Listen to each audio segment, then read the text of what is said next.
આવે બહુ હશે તો કે આ એકલો એકલો હશે જે ડાક્ટર બોલાવો, ઠેકાડું નથી આનું. પણ એકલો રડી શકે. દુઃખી થવું હોય તો એકલા ચાલે, પણ સુખી થવું હોય તો ઓછામાં ઓછા બે જોઈએ.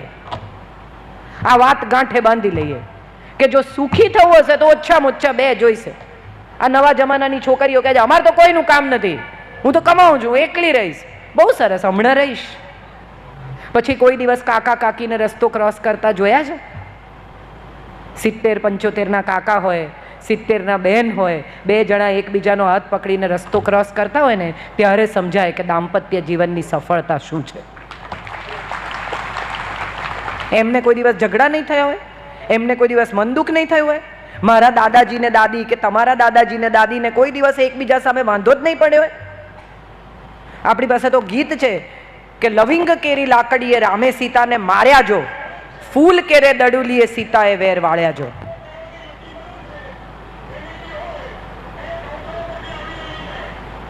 જવું છે કોઈને? કાઉન્ટર ઉપર કંઈ છે, કોઈને જવું હોય તો જઈ આવો. એકવાર મને આવી રીતે હું લેક્ચરમાં બોલતી હતી, કહો કે ચિઠ્ઠી પકડાવી તો મને કહ્યું કે ફલાણા નંબરની ગાડી છે એને ખસેડી લો. એક વાર, બે વાર, 3 વાર મેં વાંચ્યું, ફલાણા નંબરની ગાડી છે એને ખસેડી લો, ફલાણા નંબરની ગાડી છે એને ખસેડી લો. પછી મને સમજાયું કે મારો જ ગાડીનો નંબર છે. એટલે કોઈ વાર એવું થઈ જાય કે આપણને ખબર જ ન હોય, મારી જ ગાડીનો નંબર. હું 3 વાર અનાઉન્સ કર્યો મેં કે કોકની ગાડી પડી છે ખસેડી લો, કોકની ગાડી પડી છે ખસેડી લો. જિંદગી આવી છે, આપણને પોતાને જ નથી ખબર કે આપણે કોને કોને ક્યાં ક્યાં નડીએ છીએ અને આપણે જ જાહેરાત કરીએ છીએ. આ જ મજા છે. જે વાત મારે તમને સૌને કહેવી છે કે સુખી થવા માટે બે જોઈશ. તમારા ને મારા દાદાજીને, તમારા ને મારા મમ્મી પપ્પાને કોઈ દિવસ કોઈની સાથે ઝઘડો જ નહીં થયો, એમને કોઈ દિવસ વાંધો જ નહીં પડ્યો, પણ એથી બેગ ભરીને જતા રહેવું. હું મારે ઘેર જાઉં, તારું ઘર કયું બેન? આજ તારું ઘર. તે જે ઘરમાં કંકુ પગલા પાડ્યા, તું જે ઘરમાં ગૃહલક્ષ્મી બનીને આવી, એ જ તારું ઘર. તું શું કામ છોડે તારું ઘર? રે અહીંયા. તારે જે બદલવું છે એ બદલવાનો પ્રયત્ન કર. એક સંત રાબિયા નામની બહુ જાણીતા સંત છે, એમની એક બહુ સરસ કથા છે કે એક રસ્તા ઉપર એ કંઈક શોધતા હતા તો બધા એમની જોડે જોડાઈ ગયા. શું શોધો છો, શું શોધો છો? તો કે એક સોય પડી ગઈ છે. થોડી વાર શોધીને બધાએ કહ્યું કે અહીંયા તો કેવી રીતે આ ધૂળમાં સોય મળે? તો કે અહીંયા નથી પડી, ઘરમાં પડી છે. તો કે તો અહીંયા શું કામ શોધો છો? તો કે અહીંયા અજવાળું છે. તમારા ઘરમાં પ્રશ્ન થયો, તમારા દાંપત્ય જીવનમાં પ્રશ્ન થયો, તમારી સાસુ સાથે પ્રશ્ન થયો કે પુત્રવધુ સાથે પ્રશ્ન થયો, શોધવો તો ત્યાં જ પડશે. તમે બહાર જઈને શોધશો તો કંઈ નહીં થાય. ત્રીજા માણસને પોતાના ઘરની વાત કહેવાથી એનો જવાબ નહીં મળે. એ સાંભળી લેશે અને બીજા 3ને કહેશે. કોઈ પણ 3 માણસને જઈને એ કહેશે, પેલા 3 બીજા 3ને કહેશે, બીજા 3ને કહેશે ને બીજા 3ને કહેશે. અને તમારે તો એક જ ઘરમાં રહેવાનું છે. જ્યારે ગામ વાતો કરશે ત્યારે તમે 2 જણા ભેગા નીકળતા તમને એમ થશે કે અરે યાર ગઈકાલે તો મેં મારી વહુ વિશે ખરાબ કીધું છે. શું કામ? 2 જણા સામ સામે બેસીને વાતનો નિવેડો લાવો. આપણે સંવાદ નથી કરતા, આપણે વિવાદ કરીએ છીએ.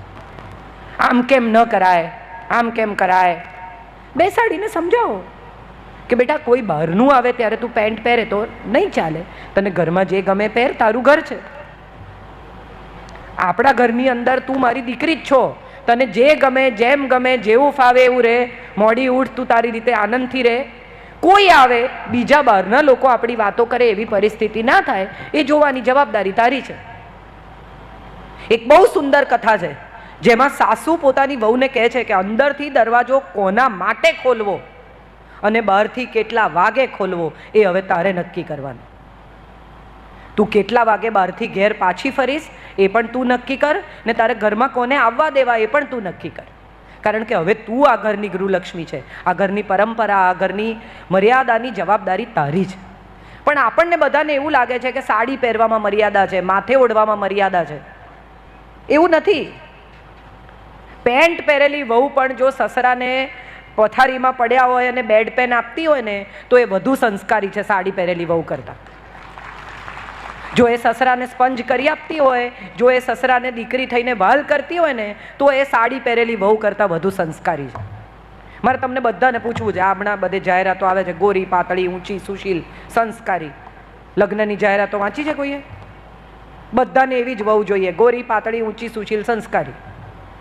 હવે આ જે ઊંચી પાતળી ગોરી સુશીલ સંસ્કારી છે એ ગોરી તમે લઈ આવ્યા રૂપરૂપના અંબાર જેવી, ઐશ્વર્યા રાય જેવી, અડો તો મેલી થઈ જાય, અડાય બી નહીં એવી,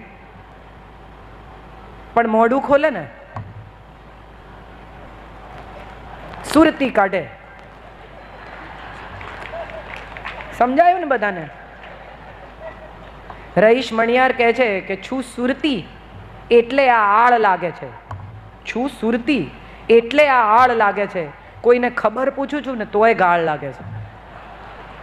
એટલે આ સુરતી બધા સમજી ગયા છે. હવે બીજી એક પુત્ર વધુ છે જે ગોરી નથી, થોડી શ્યામ વર્ણી છે, કદાચ પાતળી નથી, થોડી ભારે શરીરે છે, એવી રૂપરૂપનો અંબાર નથી, પણ તમારે ઘેર બપોરે કુરિયર વાળો આવ્યો હોય ને તો છાશ પીધા વગર ન જાય એવી છે. તમારે ઘેર 15 માણસ જમવાના છે એમ કોણ તો મોઢું ચડાવે વગર 20 મિનિટમાં જમાડ દે, ગરમ ગરમ પૂરી ઉતાર દે કે ગરમ ગરમ રોટલા ઘડી દે. હવે આ બેમાંથી કઈ ગમશે? કેમ કાળી? હમણાં તો બધા કહેતા હતા ને ગોરી ઊંચી પાતળી રૂપાળી. મારે તો એવી વહુ જોઈએ જે આંગણું ભરી દે. એ આંગણું ભરી દે ને ત્યારે ખબર પડે કે આંગણામાંથી કાઢતા કેટલી વાર લાગે છે. આપણે બધા બહારના દેખાવથી મોહિત થયેલા લોકો છીએ. કોણ કેટલું રૂપાળું, કોણ કેવી બ્રાન્ડ પહેરે, કોણ કેટલી સારી સાડી પહેરે, કોની પાસે કેટલા હીરા, કોની પાસે કેટલા દાગીના, કોની પાસે કેટલા તોલા સોનું, કેટલા તોલા સોનું લાવી, કેટલી સાડીઓ લાવી, કેવો કરિયાવર લાવી. એને બદલે કેવા સંસ્કાર લાવીને એકવાર ચેક કરજો. એની પેટી નહીં ખોલતા, એનું મન ખોલજો. એવું સમજવાનો પ્રયત્ન કરજો કે એના માતા પિતા એને શું શીખવીને મોકલી છે. એ તમારા ઘરની મર્યાદા પરંપરા સંભાળી શકશે? અને નહીં સંભાળી શકે એવું લાગે તો માં થઈ ને એને ટ્રેન કરજો.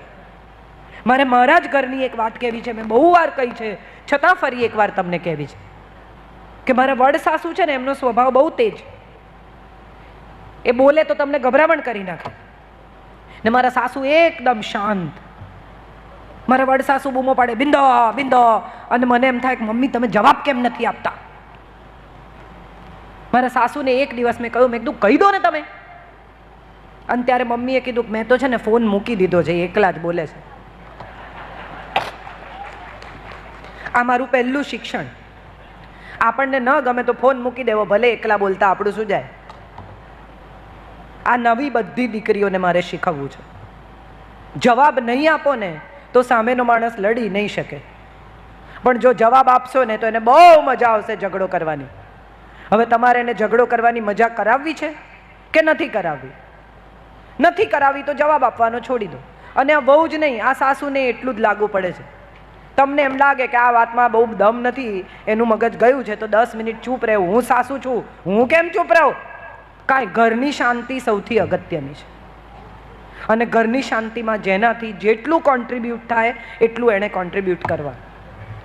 એક બીજી વાત, મારે બધી અહીંયા સ્ત્રીઓ છે, મમ્મી છે, એટલે હું લાલચ રોકી નથી શકતી. મારે બધી સ્ત્રીઓને, બધી મમ્મીઓને કહેવું છે કે તમારી દીકરીમાં વિશ્વાસ રાખજો. જમાનો ગમે એટલો ખરાબ હોય, તમારી દીકરીના સંસ્કાર, તમારા ઉછેર અને તમારું એની સાથેનું કોમ્યુનિકેશન, સંવાદ જેટલો સારો હશે ને એટલી તમારી દીકરી સારી અને તમારી સાથે જોડાયેલી રહેશે. છોકરાઓ બહુ ભાગી જાય છે. હમણાં જ એક બહેને મને કહ્યું કે છોકરાઓ ભાગી જાય છે, બીજી ન્યાતમાં લગ્ન કરી લે છે. કેમ થાય છે આવું?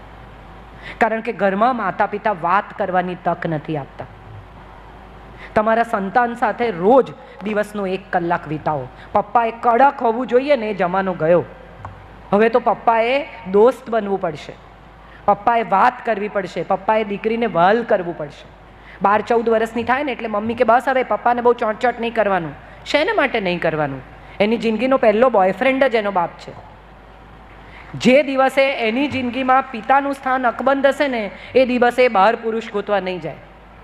એની કંપની એના પપ્પા, એનો મિત્ર એના પપ્પા, એને વહાલ એના પપ્પા કરે તો એને બહાર કોઈને શું કામ ગોતવાના?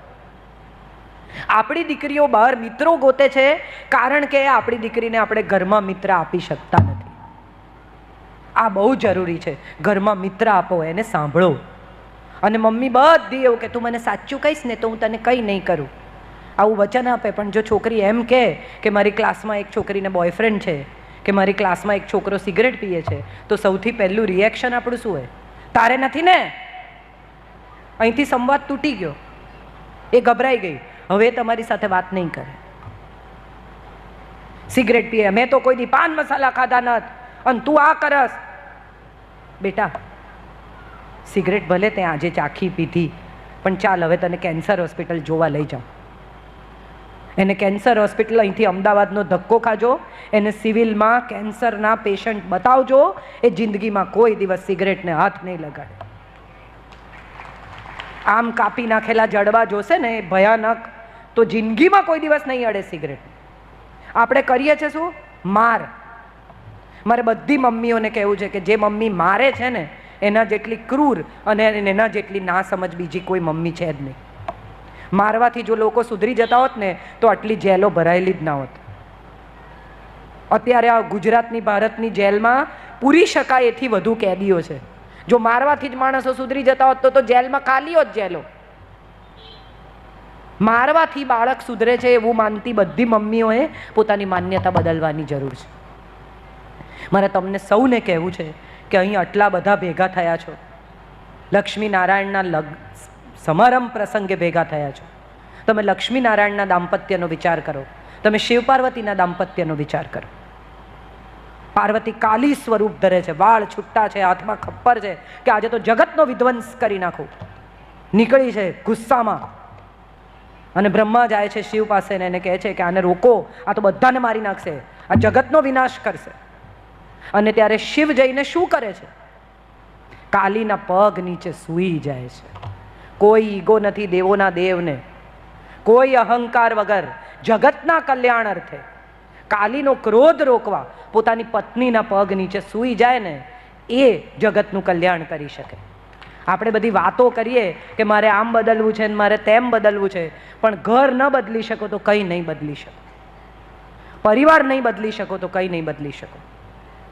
શરૂઆત આપણે ત્યાંથી જ કરવી પડશે. આ મારી પહેલી અને છેલ્લી વાત છે. મારી દીકરીને હું ભણાવું. કેટલા બધા માતા પિતા એવા છે કે જે લોકો એમ કહે છે કે અમારી ન્યાતમાં એવા મુહૂર્તિયા ના મળે ને એટલે અમે બહુ ના ભણાવીએ. એટલે તમારે MBBS જોડે MBBSના લગ્ન કરાવવા છે, એન્જિનિયર જોડે એન્જિનિયરના લગ્ન કરાવવા છે, કે તમારી દીકરી જોડે એક સારા છોકરાના લગ્ન કરાવવા છે? એ તમે નક્કી કરી લો. એક સારો છોકરો જે તમારી દીકરીને સાચવે, તમારા ઘરમાં જમાઈ નહીં દીકરો થઈને રહે, એની ડિગ્રી શું છે એનાથી શું ફરક પડે? લતા મંગેશકર કેટલું ભણેલા છે ખબર છે કોઈને? સચિન તેંડુલકર,